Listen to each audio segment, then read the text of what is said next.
Waziri Mkuu wa Israel Benjamin Netanyahu amesema kwamba anataka kuiondoa Israel katika utegemezi wa msaada wa kijeshi wa Marekani ndani ya kipindi cha miezi 10, huku nchi yake ikiendelea kuimarisha uhusiano na mataifa ya Ghuba.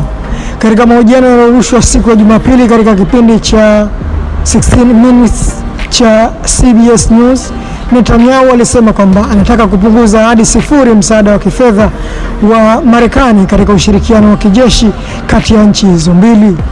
Nataka kupunguza hadi kufikia sifuri msaada wa kifedha wa Marekani, sehemu ya kifedha ya ushirikiano wetu wa kijeshi, Netanyahu alisema kwamba Israeli hupokea takriban dola bilioni 3.8 za msaada wa kijeshi kutoka nchini Marekani kila mwaka, na Marekani imekuwa ikitoa jumla ya dola bilioni 38 za msaada wa kijeshi kwa Israeli kati ya mwaka 2018 hadi mwaka 2028.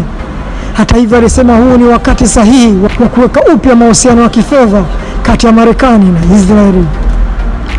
Sitamani kusubiri bunge lijalo la Marekani, Netanyahu aliambia CBS na kusema kwamba anataka kuanza sasa.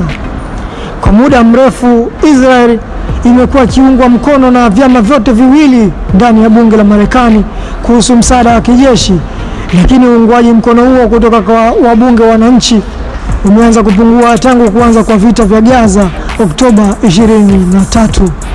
Kwa mujibu wa utafiti wa Pew Research Center uliofanywa mwezi Machi, 60% ya watu wazima nchini Marekani wana mtazamo hasi kuhusu Israel, huku 59% wakisema wana imani ndogo na hawana kabisa imani na Netanyahu kufanya jambo sahihi katika masuala ya kimataifa.